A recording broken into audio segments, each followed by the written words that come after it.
The world of marketing has changed today. Find out in this interview how you can be more visible in your marketing to grab attention, to build your brand, and to win more customers.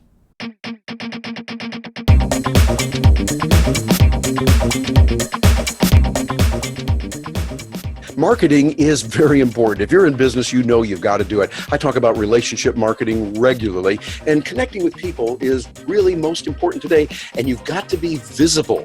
You've got to be out there so that people see you. Just being good enough is not enough today. And matter of fact, I got to tell you, I just read a great book that I highly recommend to you called Visibility Marketing. It's by my buddy David Averin, and David joins us now from his offices up there in Denver. David, good to have you with us today. Nice to be here, my friend. How are you? Doing really well, particularly after reading your book. Now, I got to tell you, Dave, when I read it, there were parts I go, ooh, I don't like that, only because I know you were right. You were saying things in here that I need to know, and I thought, well, okay, it's going to be tough, but you really helped a lot. And so tell us, if you can, just kind of real quick, 30 seconds or so, what the book is about and the concept and what you mean by visibility marketing. What the book is about is the acknowledgement of really a profound shift that's occurred in the marketplace over the last 20, 30 years. Really, for the first time in human history, everybody's good. And for so many reasons, and I detail them in the book as well. The internet, probably first and foremost, right? It outs underperformers. We used to be able to companies could survive, with mediocre customer service or quality. Everybody's got all of those things. Remember, basic guest relations philosophy always taught that the average person with a positive experience will tell 2 or 3 people, but the average person with a negative experience, of course, would tell 10. None of that's true anymore. Now they tell millions, positive, negative. So those who underperform are outed very quickly. Yelp, TripAdvisor, Rotten Tomatoes, or something like that. So the question is, if everybody's good, why are you better? Why are you a better choice than all the other good choices? And the traditional mechanisms of talking about our quality and our commitment and our great people and how much we care, it doesn't work anymore. And the title itself actually came from the idea that traditional marketing forever really had been, look at me, paint your building a brighter color, put a neon sign, hire a high school kid to wave at passing cars, right? Now, visibility marketing is about being visible where your customers are, where your prospects are. Not that the old, methodologies are no longer effective. They're just less effective because now we have to be on their phones, right? And the videos that they watch and the events that they attend and the articles that they're reading. So anybody who goes online is instantaneously an international company, but we're also competing with everybody. So we've got to dig deeper. Yep, exactly. You got to dig deeper, and you say that throughout the book. Matter of fact, one of the things you say here on page 20, I really liked here. Matter of fact, I followed your advice. Those folks were watching this. See how I marked it up? David said in the book, it's okay to do that. So I do it regularly anyway, but you do it. I like what you said here. Marketing is not a passive endeavor. Right. It can get messy at times. Go grab yourself a cup of coffee, roll up your sleeves, and let's get to work. So this is the kind of book where we say, you got to really get into it. You mentioned that right there as we did it and as we looked at what was available. Tell us a little bit about why marketing is messy. And you talk about in the book the importance of really being where customers are. Talk to me a little bit more about that. Sure. Most of people who are in business, whether you have a small business, you're an individual entrepreneur, or you're part of a larger business, likely spent years, if not decades, building expertise and building relationships and building a reputation, right? Many have spent thousands, if not millions of dollars building infrastructure and building capabilities, but most people in business have spent minutes crafting the words they use to describe what they do. Minutes.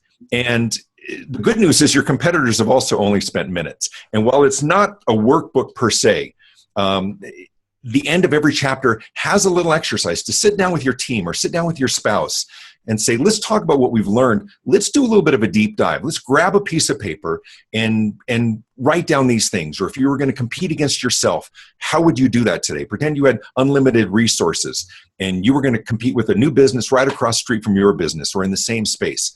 Where are you vulnerable? Where are the opportunities? What are the things going on in the marketplace that maybe nobody has thought of before? Because for most of us, it's really about taking a step back and not just looking at our competencies, but looking at opportunities for competitive advantage. Now, to be honest, there's others who you'll step back and go, we are kind of a commodity. If you have a hotel, it's a clean and comfortable room. Everybody's got a clean and comfortable room. And in those situations, I really encourage in the book, Visibility Marketing, to sit down and create advantages maybe where they didn't exist before. It's messy only in that maybe it's messy in just grabbing pieces of paper and sitting down and doing some work. But I guarantee those who take the time to spend as much time on how we communicate what we do as being good at what we do, that alone gives you competitive advantage. Yes, absolutely. And I love the way you do it in the book. You not only get our attention, you say, yes, this is important, but you give a lot of specific examples. As a matter of fact, one of them I want to go through here is on page 100, where you say, this is brilliant. In short, don't market to get the sale. Smart companies market to achieve the behavior that leads to the sale. Because when I was first reading, I was thinking, I guess we got to get out there and holler and shout and scream and do those obnoxious things that we see those people doing on the internet. But you say, no. You got to do it to get some other kind of behavior. Tell me a little bit more about that, about focusing on shorter term goals. Right. Well, and this is sort of the old, if you remember the old book, Getting to Yes. It was sort of, what's the path we want to take them along?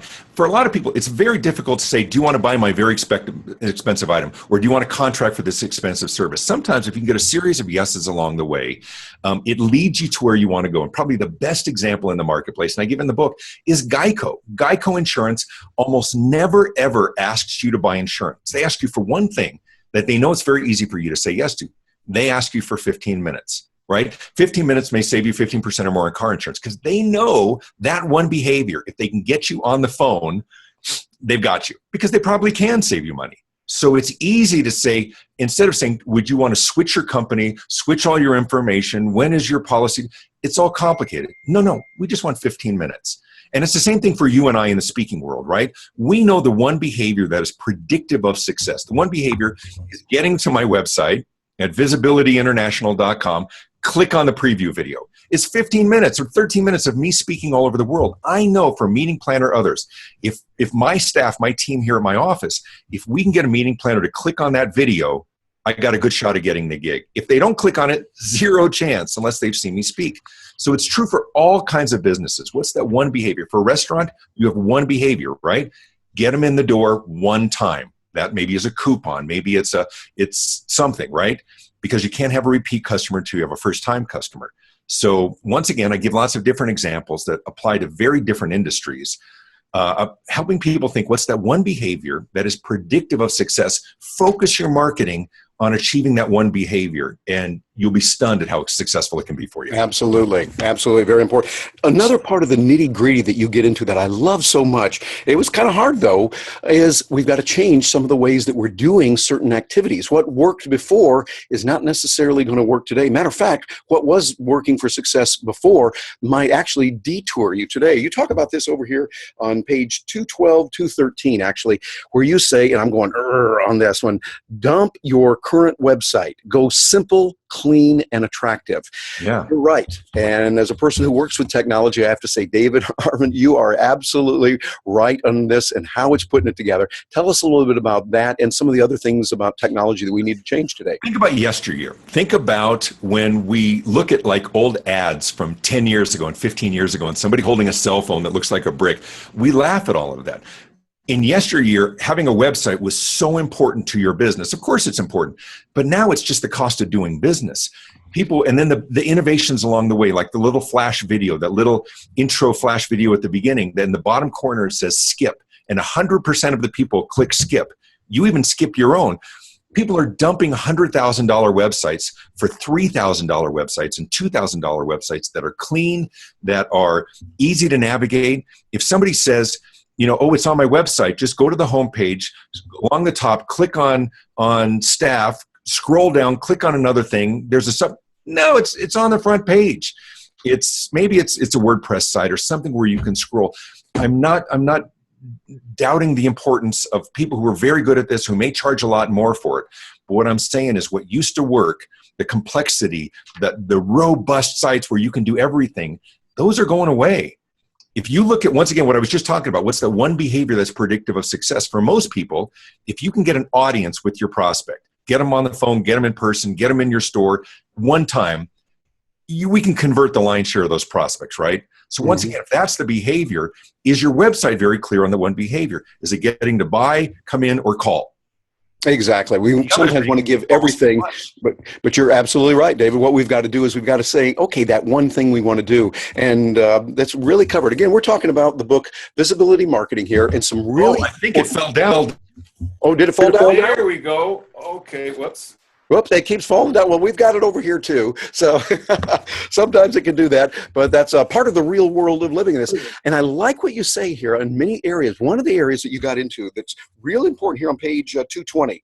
Oh, Talk 220. about Yes, I this remember it is well. really important to me. You talk about outsourcing and the Yes. importance of that. And you say, I'm quoting here from the book, the elephant in the room is the subject of outsourcing or automating of tweets and other postings. The Right. reality is that time is precious, and I'm a big advocate of partnering with others who have time, expertise, and resources that I do not. However, very important, It's a big one. about this, never outsource control of your brand, reputation, and content. Never, exclamation mark. Tell us a little bit more about that. You know what? There's a lot of controversy, and some will dog this tendency to schedule your tweets and things like that. You know what? Sometimes that's just what happens. It doesn't take the place of timely response.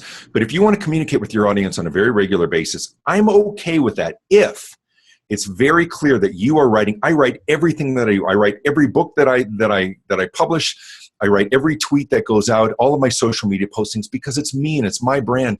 And where do you go to get your reputation back if something goes awry?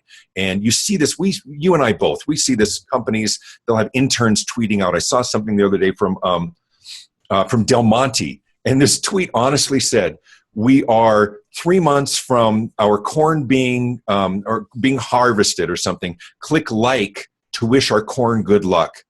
Yeah, I remember reading that. Good luck, little corn. I mean, it's just stupid. Here's the point. Exactly. We need to be as efficient as we can, but your words have to be your words. Your content has to be your content. I'm one that's not a big fan of tweeting other people's quotes. Then you're kind of gleaning your success or connecting it to something. It's legitimate. It's just not my way. I don't want to look at my phone every day and have a look at business fortune cookies throwing up all over my phone. That's saying that's my brand. But I think it's important that we leverage, that we do. I also talk about the hub and spoke, right? It's what we're doing right now. You have a wonderful following. You are giving me the opportunity to spread my message to your minions, and I will do the same for you as well. It's a connected world, and we look for those hubs that have wonderful audiences that we can broadcast through.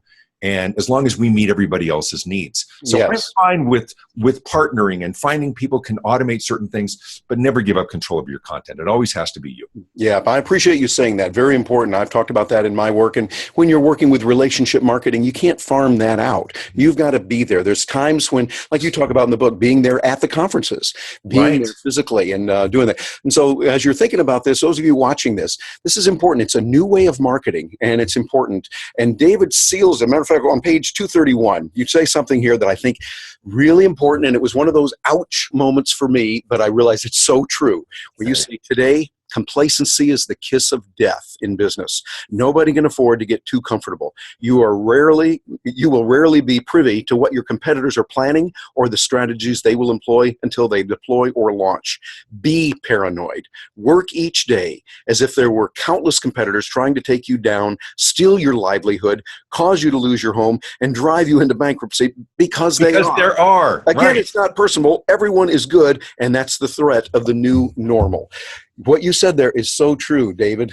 Tell us a little bit more about the reality that we have in today's world. The new normal is a marketplace populated by great companies. The bad ones were weeded out. The bad ones went out of business, were absorbed, were figured out, and maybe they're not gone, but they've been reduced to such a level that they're no longer a meaningful competitor of yours. The new normal is a marketplace populated by great companies. And as much as we would like to vilify the competition, by and large, they're very nice people, and they're working hard, and they're paying their bills. We hear all the time say, you know what makes us different? I speak to CEO groups, and I go, you know what makes us different? People will say, we actually do what we say we're going to do. And I'm like, really? You really believe that? Do you really think that your competitors aren't doing what they say they're going to do? They're good. Do you know why people do business with your competitors? Because they want to, because they like them. So in this environment where everybody's good, everybody's listening, they say, what makes this? We listen to our customers, and we tailor our solutions to meet their individual. Everybody's listening. We have to be a little bit paranoid because somebody is trying to steal your livelihood. We all know in sales there is no prize for second place. You get the gig or you don't. You make the sale or you don't. We've got to work hard, not just in our business, but on our business. And for me, honestly, and for you as well, this is the fun part. Yeah. We love to promote and broadcast what we do because we're the good guys. The problem is everybody's the good guys. And so we have to be a little bit paranoid, not in a bad way, but we got to stay hungry because your competitors are working hard every day. I think of Andy Grove's book years ago, Only the Paranoid Survive. Yeah. And he's right, and that's there. And for those of you that are entrepreneurs, you're working in your career, you're working in your business, this is a book that is packed full of really good ideas, like we're talking about here in the big concept. But the thing I really like, David, what you've done, you've gone deep to specific tactics. This is what needs to be done based on what's working today. The book, again, Visibility Marketing by David Avrin. David Avrin is a person that knows marketing. He works with it regularly. It helps a lot. Well, David, people are going to say, okay, how do I get in touch with this? How do they get in touch with you? I'm not going to let you get away without telling us how people can get in touch with you, how they can get hold of the book. Terry, I'm a marketing guy. I wasn't going to go away without doing it anyway. Good. The book, of course, is available everywhere. Go to Amazon.com, go to Barnes & Noble, everywhere. It's called Visibility Marketing. And then you can learn about me. Go to visibilityinternational.com. I'm a professional speaker. I speak all over the world. Terry, you and I have seen each other and been on the platform together in other countries around the world as well. And always a pleasure. But at visibilityinternational.com, you can learn about me, click and watch a little video and see what it is that I do.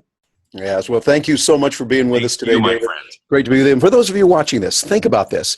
This is something that really will affect your business. The ideas in here really help me. I mean, just the other day, yesterday, I was sitting here and read the book, read the whole thing. I read it actually twice because it's that good. Good information in there. We've gone through a few of the pointers here. You can see how I've made some notes here, and I went through and used it. And so I'm saying to you, as an entrepreneur to entrepreneur, salesperson to salesperson, this is a book you want to get and you want to read over and over. David Avrin, great to have you with us today, and we appreciate all that you're doing. And to those of you joining us, thank you for being here. I'm Terry Brock with terrybrock.com, and I will look forward to hearing from you.